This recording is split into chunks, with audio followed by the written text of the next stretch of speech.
pessoal, Caio aqui da Lumix, estamos aqui em mais um episódio de Table Talks. Hoje estou com uma pessoa que admiro super, sou usuário, inclusive, do produto que ele criou, que é o Lucas Vargas, fundador e CEO da Nomad. E aí, Lucas, tudo bom? Beleza, Caio? Prazer estar aqui contigo. Nada que eu agradeço você ter topado aqui, cara, trocar essa ideia com a gente aqui. Legal. Primeira coisa, assim, né, acho que o primeiro disclaimer que a gente sempre dá é que nada que a gente fala aqui nesse projeto é indicação ou recomendação de investimento, tá? Então, sempre tenham isso em mente, façam as próprias pesquisas, não sigam, né, o que a gente fala aqui como uma regra absoluta. Então, é sempre bom, né, deixar esse ponto super claro aqui. E, Lucas, eu acho que a Nômade muita gente conhece, mas talvez as pessoas não conheçam você, né? De onde você veio, por que que você criou a Nômade. Então, acho que pra gente começar aqui, acho que é legal dar um pouco um espaço para trás, né? Contar um pouquinho da tua história e o que que tem na tua cabeça aí para criar a Nômade. Boa, vamos lá. Até chegar à Nômade e dar os devidos créditos às primeiras pessoas que estavam, de fato, considerando a ideia, mas antes de chegar ali, é, eu sou mineiro, fiz faculdade no Rio, é, e minha carreira inicialmente não era nada empreendedor. Eu fiz a carreira de consultoria, que muitos empreendedores é, abominam, e aí depois eu fui fazer MBA lá nos Estados Unidos, o que também muitos empreendedores abominam. Hoje o pessoal fala que é um absurdo você fazer MBA, né? Acho que É isso isso. dá uma discussão longa, e que eu, evidentemente, discordo daqueles que dizem, porque é muito particular. Mas enfim, foi lá nesse momento que eu estava fazendo meu mestrado nos Estados Unidos, era um curso de 2 anos, integral, que eu fui, em 2009, exposto a essa ideia que era possível empreender sem ter sem ter recurso, né, na verdade. Existem ferramentas e métodos de você conectar as diferentes pessoas ativos aqui e construir alguma solução. Então, 2009 era a época que compras coletivas estava crescendo muito, então me juntei com uma co-founder lá, brasileira também, e lançamos aí o que foi nossa primeira startup. Como milhares, não deu certo, mas me enveredei por esse caminho. Então, foi ali que eu comecei essa jornada. 2012, eu me juntei ao Viva Real. Era, na época, uma startup Series A, tinha levantado uma rodada para expandir a solução de marketplace imobiliário ao redor do país. Essa jornada terminou em 2020, eu me tornei CEO ao longo do caminho. Foi uma jornada legal, a gente vendeu para a OLX em 2020 um, 3 bilhões de reais, uma transação um, relevante. Então, para mim, pessoalmente, foi um negócio muito, uma jornada muito, putz, gratificante, enriquecedora, né? É, é, Passei por N estágios ali, tive uma experiência muito legal. Foi uma saída com relevância financeira e tudo mais. Então, naquele momento, eu estava em uma posição diferente da que eu estive ao longo da minha vida inteira e eu podia escolher, né? Pô, agora eu tenho uma opção, quero escolher o que eu quero fazer, aposentar, sabático, virar investidor. E aí eu me vi num momento. Quando é que eu fui mais feliz na minha vida foi empreendendo, né, com a mão na massa. E aí eu decidi fazer tudo de novo. É, e aí comecei a conversar com alguns investidores. A Monax, que foi quem me levou para o Viva Real lá em 2012, inclusive, me conectou ao fundador, a Monax Investir. Ela falou: Lucas, vamos explorar aqui juntos algumas oportunidades. A gente começou a explorar. É, e aí, né, no momento, eles falaram: olha, tem um pessoal aqui que está levantando um seed, pensando em criar um banco nos Estados Unidos. Essa é a ideia deles. É, não tem um CEO ainda, talvez faça sentido você se juntar a eles ali numa figura co-founder, late co-founder. O time estava começando a se estruturar, não tinha lançado o produto ainda.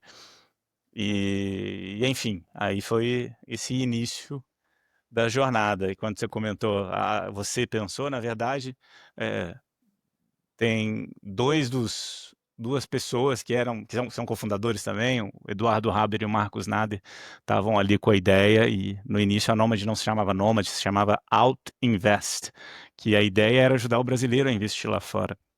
Aí a gente arrumou eles, na verdade, ainda nessa época, né, quando era uma concepção auto-invest, já começaram a expandir essa ideia. Não, mas a ideia, o empreendedor, né, a gente tem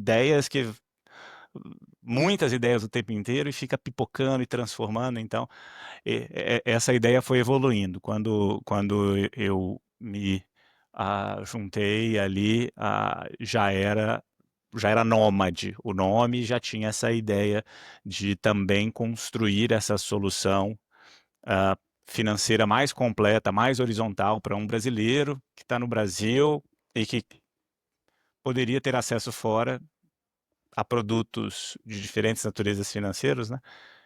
Independente do perfil dele dentro da relação com o banco. Historicamente, clientes do segmento private é os que tinham acesso a esses tipos de produtos lá fora.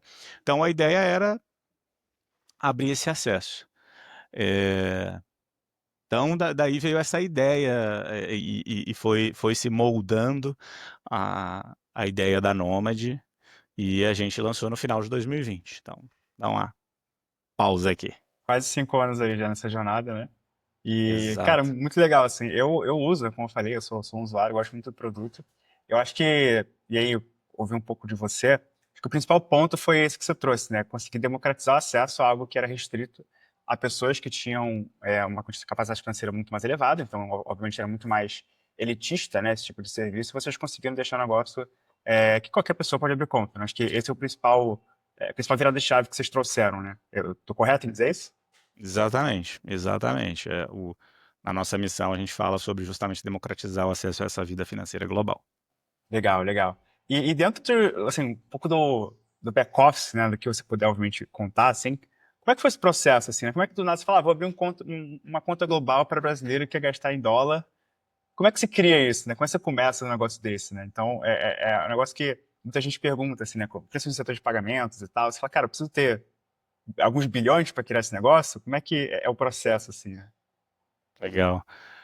Rapaz, eu imagino que você deve receber pergunta, como é que você faz para criar aí, né, uma fintech É, nesse mundo novo de stablecoin? Precisa saber de mágica para construir esse negócio? É, aqui, então, a gente também tem um pouco desses desafios, mas quando a gente pensa em solução financeira, normalmente a gente, especialmente fintechs, startups que vão lançar novos produtos, a gente vai estar navegando em um ecossistema existente, com parceiros existentes, com reguladores, com produtos que já estão ali. Então, quando a gente fala em dar esse acesso a um produto lá fora, a gente está falando em um cartão, em uma conta, a gente está falando em fazer o câmbio, para você poder alimentar essa conta, está falando da custódia dos ativos quando você for investir lá fora. A gente está falando de diferentes entidades e empresas nessa jornada e, de alguma forma, a sua solução vai estar ou conectada ou orquestrando algumas dessas outras. Então, de fato, existe um arranjo que vai estar conectado a parceiros, quase 100%. Eu não consigo pensar em uma solução que não esteja conectada a uma outra solução existente. com certeza. Então, no nosso caso, não foi diferente, e a gente pensou em levar para o mercado esse tripé, uma conta de banco nos Estados Unidos, um uma solução de investimentos nos Estados Unidos, essa conta de banco plugada a um cartão que funciona no mundo inteiro e um produto para você fazer a remessa, alimentar essa sua conta. Essa era a ideia de ir para o mercado com esse tripé. E como eu pude descrever aqui, a gente falou uma conta de banco nos Estados Unidos, um cartão, uma custódia, um investimento. A gente foi buscar possíveis parceiros que pudessem nos oferecer exatamente esses produtos, a conta, o cartão.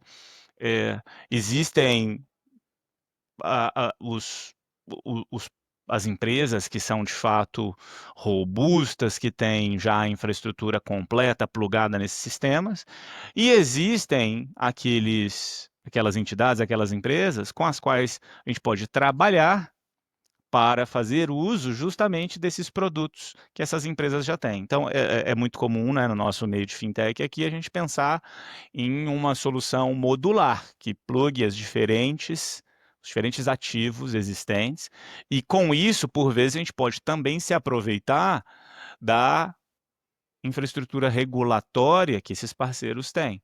Para você oferecer um produto financeiro de certa natureza, você normalmente precisa estar conectado ao à entidade reguladora que está regindo ali, né? Regendo o sistema. E a verdade é que já faz alguns anos que os diferentes subsegmentos desse sistema financeiro têm tem trabalhado justamente com essa oferta de produtos as a service, né? Que é o termo para fazer referência a plugar dentro de um provedor existente para você poder consumir aquela oferta, aquele produto que ele oferece. Então, conosco não foi muito diferente, parece que ficou meio etéreo aqui. Na verdade, mais do que ter um grande montante, depósitos, seguros, mais do que isso, acho que é preciso investir na construção da relação com esses parceiros, porque reputação no que a gente faz é muito importante, né? Então a gente vai estar aí trabalhando num setor que lida com patrimônio das pessoas, muito sensível. Então, existe uma preocupação muito grande com os parceiros com os quais você se associa. Então, isso aí foi importante. Então, a história dos cofundadores, os investidores que estavam participando, tudo isso contou no processo de, sendo uma fintech, ir lá e construir uma solução nova, né, no mercado. Não, com certeza. E acho, você trouxe um ponto que eu acho que é um gancho legal de trazer aqui também. O pessoal brinca muito, né? Que fintech, no fim do dia, é tecnologia, é risco, né? E, às vezes, você incorpora um elemento ali de go-to-market, de vendas e tal, né? Mas eu acho que é, é muito engraçado, né? Quão, muitas das vezes, né? Overlooked é a importância, né? Do aparato regulatório, o aparato de compliance, de ter monitoramento, de você conseguir fazer todo o track de uma transação, poder eventualmente reportar se precisar. Então, a gente tem pensado muito por isso aqui na Lumex, dado esse contexto de ativos digitais, né? O Brasil hoje está passando por um momento de consulta pública, né? Inclusive, regulando aí as VASPs ou PSAVs, que são prestadores de serviços de ativos virtuais, e, inclusive, toda a parte de FX, usando stablecoins. E é engraçado, porque percebe-se que o mercado, ele talvez não estivesse tão preparado, né, para a barra que o Banco Central quer colocar. Mas quando você vai ler a norma, é basicamente o que já é feito hoje no sistema tradicional. Então fica aquela questão, pô, mas você esperava o quê, né? Você esperava que ia ser totalmente largado? Como é que ia funcionar, né? Então acho que queria muito que você falasse um pouco sobre esse aspecto regulatório, licenças, ou então muito desse lance que você trouxe, né? Tipo, às vezes não faz sentido eu ter uma licença, mas eu me plugar com um parceiro que possua essa licença, né?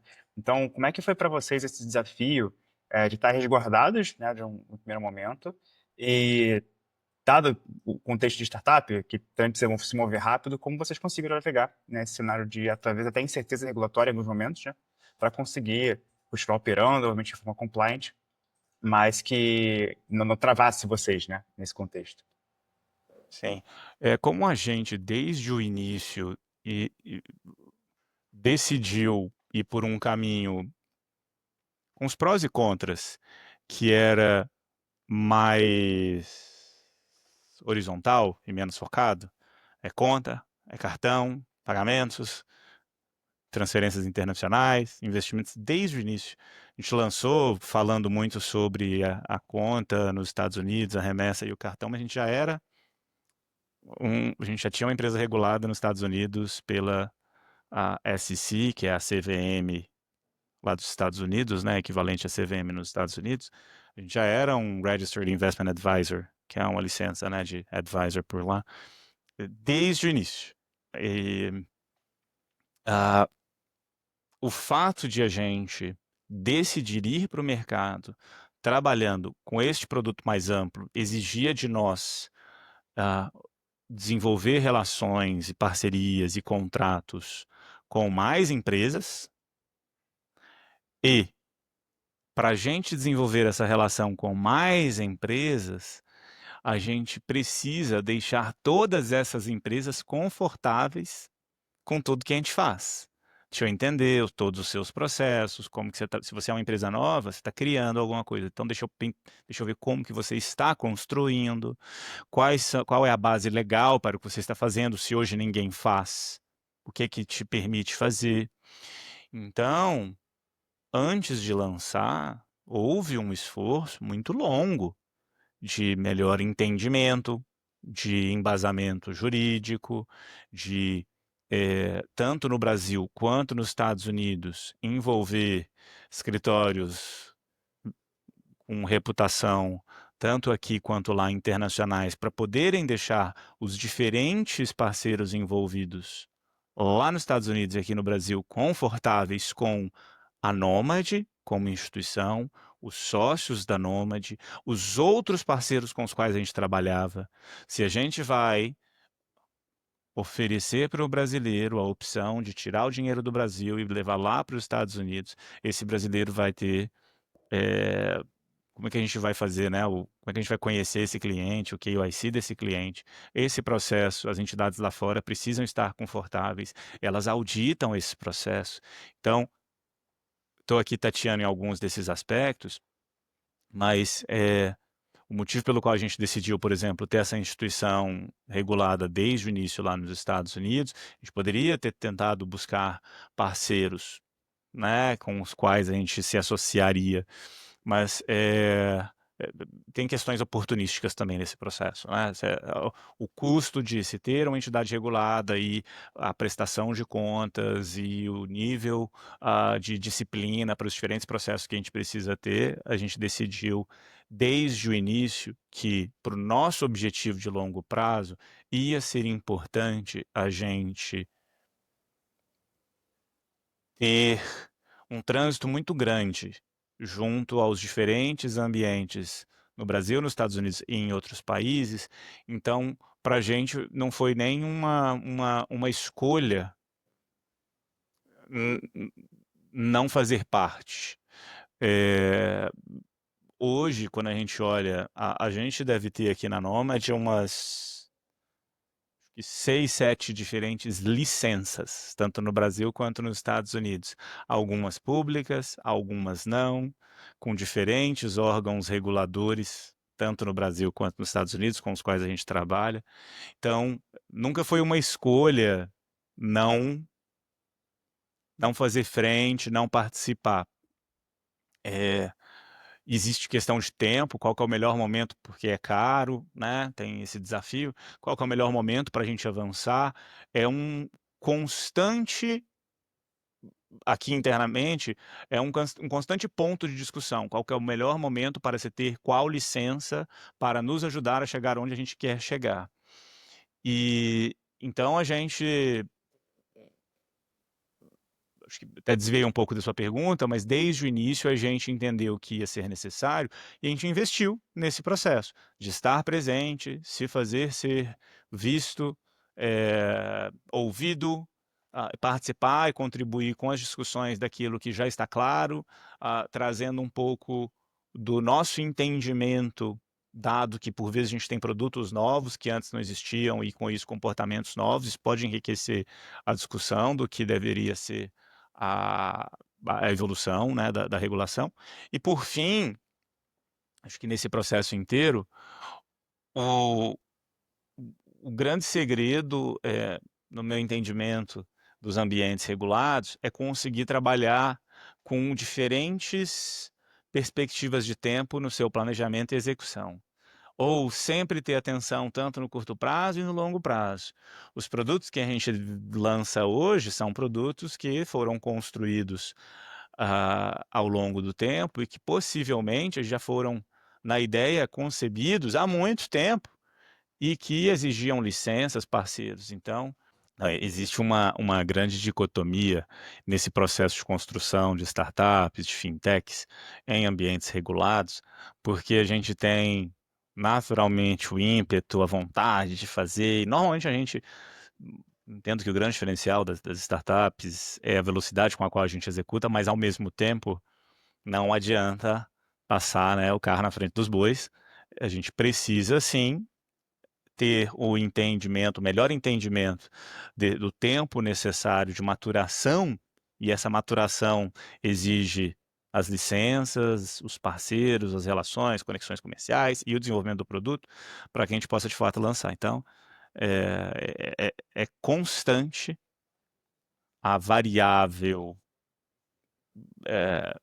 legal, compliance, regulatório, ela está absolutamente presente nos processos de planejamento e desenvolvimento. Então, isso para a gente é um fator de sucesso, né, de conseguir navegar. Então, a Nômade executando ao longo dos anos, talvez o fato de termos já pensado que sim, ia ser uma evolução necessária, fez com que a gente tentasse, de forma já antecipada, o máximo possível, buscar ter aquelas licenças e aquele arranjo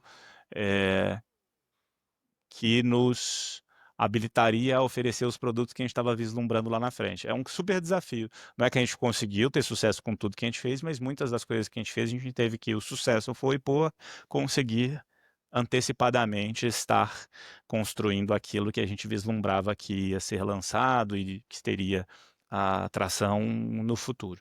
Então, esse é um desafio constante.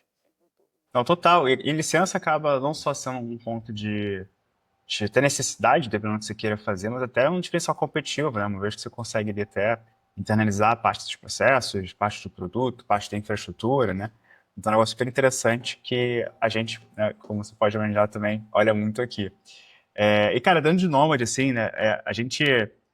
Eu, particularmente, eu sempre usei muito a Nômade para gastar fora, né? Então, eu sempre botava dinheiro ali quando eu tinha uma viagem, ou então porque eu precisava passar um tempo fora, e usava o cartão ali para fazer meus gastos do dia a dia. Esse costuma ser o principal uso da Nômade? Como é que é o comportamento dos usuários de vocês, assim, se você pudesse dividir em alguns cohorts, alguns nichos, talvez? Bom, a gente teve no lançamento da Nômade, quando eu comentei que mudamos o nome para Nômade e não que era originalmente Altinvest. Nesse lançamento, muitos motivos. Um deles foi o entendimento de que, no longo prazo, a gente ia ter diversos produtos e a gente ia sim atender múltiplas necessidades. E isso exigiria ter um pensamento mais matricial, de certa forma, de como gerir os diferentes clientes, as diferentes necessidades. Quando a gente olha o que tem hoje num grande banco, a gente tem múltiplas dimensões de observação. A, a gente tem a discussão de produtos. Tem conta, tem cartão, tem um título para você investir, tem um produto de câmbio, tem N produtos. Quando a gente olha os segmentos ali de renda, né, tem um perfil mais econômico, até uma renda super alta, um segmento private. Quando a gente olha chamadas canais, você pode ter um canal digital, você pode ter um canal físico, e assim por diante. Você pode ter, por exemplo, o que se por BUs, unidades de negócio, algum tipo de agregação, que aí você pode ter o segmento de banco, o segmento de investimentos, barra outros segmentos. Aqui na Nomad não é diferente. E aí a gente tem o desafio de como, sendo uma empresa pequena, a gente tem nem 500 colaboradores, né? Nem 5 anos que lançamos o produto, como que a gente se organiza para atender as diferentes pessoas nos diferentes momentos. E por aqui a gente fez uma decisão de começar conversando com o cliente que faz o uso que você comentou durante uma viagem internacional, por N motivos. Um dos motivos é que, nos ajudaria a construir uma confiança com o cliente,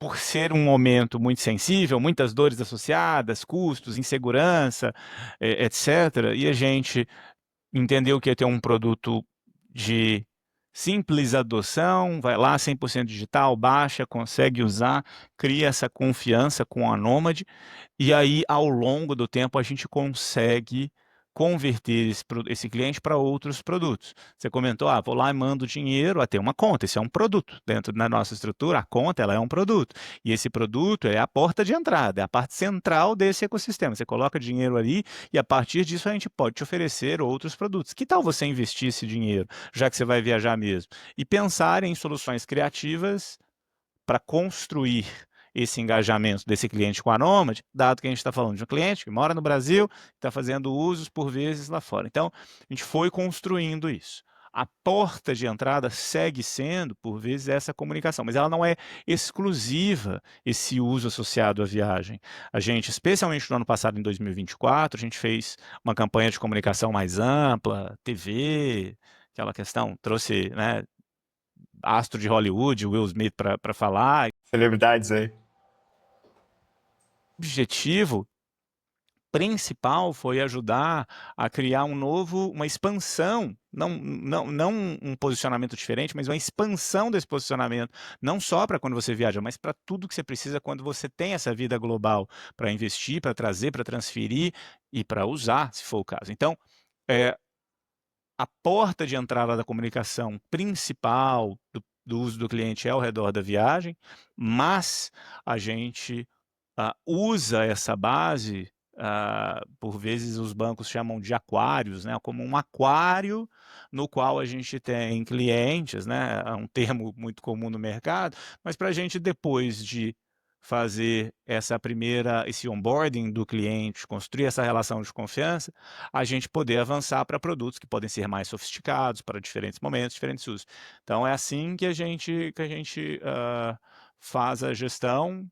Quando 100% dos clientes eles abrem uma conta de banco e têm um cartão emitido, 100%. E dali que a gente evolui na construção do relacionamento e oferta de outros produtos. Legal, legal. E a gente não podia deixar aqui de falar de stablecoin, né? Dado que é parte do nome do projeto aqui, né? E eu sei que você é uma pessoa que se acompanha, a gente já conversou outras vezes, né? Mas para o público aqui, né? Obviamente, o que você puder falar, o que você gostar de comentar sobre esse assunto. Acho que primeiro, qual a sua visão, né, sobre stablecoins? O que você acha que vai impactar, assim, no business da Nomad, se vai impactar, né? E talvez fazer uma visão de futuro aqui, né? Como é que você acha que vai ser esse ecossistema financeiro, pensando em câmbio, pensando em conta global, pensando em cartão, né? Investimentos também, né? Considerando toda essa infraestrutura de digitais que está vindo por aí, Brasil regulando, Estados Unidos agora com o Trump também, né? Impulsionando muito esse movimento, né? Então, vai dar os teus 2 cents aí nesse tópico. Então, vamos lá. Acho que é inegável que stablecoin representa uma transformação no setor financeiro global. Eu acho que isso tem ficado cada vez mais pacificado, né? E talvez exista até uma confusão ali, né, com as utilidades que stablecoin traz para os diferentes produtos, para as diferentes indústrias. Para empresas como a Nomad, que operam nessa intersecção entre dois países, duas moedas, certamente a gente está operando em um ambiente muito frutífero para que tecnologias e soluções apoiadas em stablecoin possam ajudar a trazer mais eficiência. A discussão sobre stablecoin, a gente poderia quebrá-la aqui em diferentes formas de impacto. Acho que tem uma muito muito muito clara, eu diria, que é a discussão sobre os rails, né? Como os stablecoins podem se tornar aí uma infraestrutura muito mais eficiente versus as soluções existentes hoje. Cada vez mais a gente tem visto empresas grandes em diferentes países se tornarem promotoras barra adeptas de partes dessas soluções para que elas possam trazer mais eficiência para os processos internos. Isso é um movimento muito relevante, porque as grandes instituições acabam sendo validadoras e promotoras de produtos, de comportamentos, etc. Eu vou evitar discutir especificamente o impacto sobre Nômade e afins, a gente tem questões de estratégia misturadas aqui, mas o que eu posso dizer é que certamente as tecnologias mais eficientes, elas vieram em diferentes momentos da história e trouxeram diferentes inovações que foram construídas em cima de inovações iniciais. Se a gente pudesse fazer um exemplo muito tupiniquim, né, o Pix, a gente vê a quantidade de produtos construídos em cima daquilo que o Pix proporcionou, né? Então, a gente vê produtos de parcelamento, produtos de crédito para B2C, para diferentes segmentos, etc. E, e muitas dessas soluções nem eram vislumbradas antes de 2020, porque uma empresa que constrói uma solução de Pix parcelado, ou uma empresa que constrói uma solução de crédito Pix, ela não pensava sobre isso antes, há 5 anos atrás, dado que, né, o advento do Pix é muito, muito, muito recente. Se a gente olha em outros mercados que tiveram soluções semelhantes, exemplo, na Índia teve lá uma solução de também pagamentos instantâneos, lançada alguns anos antes do Pix, que é o UPI. Essa solução, ela também transformou ali, né? Existem diversas, dezenas de soluções chamadas de pagamentos instantâneos, mas sucesso como o nível do Pix, poucas, talvez o UPI tenha sido uma das comparáveis lá na Índia. E essa solução também proporcionou lá o surgimento de outras startups em segmentos como de gestão de patrimônio, em segmentos de seguros que estavam integrados às soluções de pagamentos instantâneos. Então, da mesma forma que existem essas ondas de inovação que são construídas em cima de outras ondas, outros movimentos e infraestruturas, certamente a gente tem visto já isso em alguma medida em certos países com mais força, mas chegando também por aqui. Então, acho que certamente como corredor e infraestrutura, eu acho que é indiscutível. Em relação ao impacto que stablecoin vai ter no longo prazo, e eu acho que é inegável que ela vai estar presente. Agora, talvez só um outro aspecto que vale aqui, que é um assunto mais complexo, e a gente poderia entrar em diferentes rotas, mas na discussão sobre a moeda em si, e se uma stablecoin teria valor em um dado local, ou o quanto a stablecoin, essa moeda digital, afeta o valor de uma moeda fiat, e por vezes essa pergunta chega para a Nômade surgiu no mundo do dólar tradicional, do dólar fiat. A verdade é que as stablecoins são pegged and backed by fiat currencies. Então, as duas stablecoins me parece aí mais comentadas e que mais tiveram sucesso até então, o USDC e o USDT, o sucesso delas só fortalece o dólar fiat.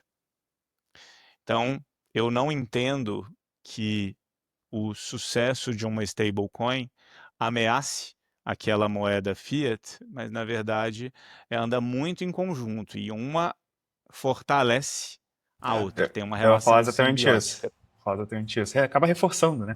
Ainda mais o dólar como uma moeda forte, cada vez mais você tem visto formas de facilitar, inclusive, o acesso ao dólar, né? Em determinados contextos, que, consequentemente, é o que você falou, fortalece ainda mais o próprio dólar, né? Exatamente. Então, da perspectiva da Nômade, esse sucesso de USDC e USDT acaba criando para a gente um ecossistema mais forte. E aí vice-versa, né? Então, e é natural que as moedas fortes, USDC e USDT, essas moedas digitais fortes, elas são fortes porque elas são backed and pegged por uma moeda forte, que é o dólar. Então, para a gente é um, é uma oportunidade, eu acho, de construir esse ecossistema mais forte, e a gente se mantém fiel a esse propósito. A gente chama de extremamente B2C, focado em servir o cliente com os melhores produtos possíveis, sejam eles alguns dos que a gente tem hoje, outros que estão por vir, em uma infraestrutura existente, em novas infraestruturas, mas a gente tem isso muito claro. A gente surgiu em 2020, e eu me lembro até hoje, a gente fazendo uma captação em 2021, muitos investidores ainda em um momento colapso de FTX, se eu não me engano, ali, mas ainda existiam muitas perguntas. E como que vocês vão lidar com cripto, potenciais stablecoins, DeFi? Não, a gente faz uso de tecnologia e a gente é uma empresa de tecnologia, mas com um objetivo muito claro de entregar um produto, um serviço para o cliente lá na ponta. Como é que a gente vai entregar isso? É secundário, na verdade, para o cliente, desde que a gente ofereça a melhor solução. E se soluções como stablecoins forem viabilizadores, certamente a gente vai estar presente aqui nesse mundo. Então, acho que é assim que a gente tem visto. Legal. Lucas, pô, papo super legal. Acho que daria para continuar aqui durante bastante tempo a gente conversando. Mas queria que você desse um pouco das suas últimas palavras aí, né? A gente, como comentei, né? A gente está num momento muito legal do ecossistema global, assim, né? De ativos digitais. E essas coisas, como você mesmo acabou de falar, né? Vão cada vez mais convergir, né? Com o sistema tradicional que a gente tem hoje. A gente vê grandes instituições, né? Validando todo esse movimento. Reguladores acelerando muito também, principalmente agora derivado dos movimentos nos Estados Unidos. No Brasil, a gente deve ter uma cara, virada de chave completa esse ano, após as consultas públicas que o Banco Central está puxando. Então, acho que é um momento, um espaço muito animado, né, vamos dizer aqui, muito movimentado para estar construindo, e a gente está super feliz aqui de estar fazendo parte disso, né? Então, o que você puder e quiser comentar, né, para a gente fechar aqui, fica à vontade. Eu acho que eu sou um entusiasta do ecossistema de tecnologia, de startups, de fintechs. E estamos aqui há 5 anos e, por um lado, parece muito, por outro, parece pouco, quando a gente olha da perspectiva dos incumbentes que estão no mercado. Mas talvez, imaginando aqui, né, o público que está assistindo, ouvindo a gente, pensando sobre os desafios de se construir soluções de tecnologia nesses mercados regulados e quantas tecnologias mais novas são transformadoras e sim criam oportunidades, sim, tudo isso é verdade. Talvez a principal reflexão e que tem sido validada constantemente à medida que a gente vai trabalhando aqui, é sim a necessidade da coexistência, tanto dessa mentalidade inovadora, transformadora, em prol da entrega de soluções melhores que podem trazer mais eficiência, mais segurança, mais inovação e melhores serviços. Isso sim é necessário e, ao mesmo tempo, a necessidade de ter atenção ao que é esse sistema financeiro mais complexo e entender o motivo pelo qual existem licenças, o motivo pelo qual existem ah, reguladores, o motivo pelo qual existem certos guardrails ali, né, para a gente trabalhar, enfim, da manutenção da estabilidade desse sistema. Então, talvez a grande reflexão do nosso lado aqui, a validação da importância de se ter essas duas mentalidades, essas duas abordagens e quanto elas são fundamentais para a construção de soluções de longo prazo. E fácil não é. Se fosse fácil, muitos estariam fazendo ou já teriam feito muito daquilo que a gente faz, né? Mas certamente eu sou aquele entusiasta que convida cada vez mais talentos e pessoas interessadas, seja para se juntar aqui a nós ou para virem para o ecossistema e nos ajudar a construir esse ecossistema mais inovador e com mais impacto. É isso. Boa. Lucas, de novo, super obrigado pelo papo, foi ótimo aqui.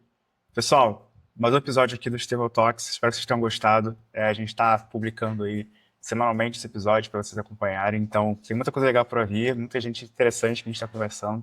Então, estou bem animado aí com o que a gente está construindo.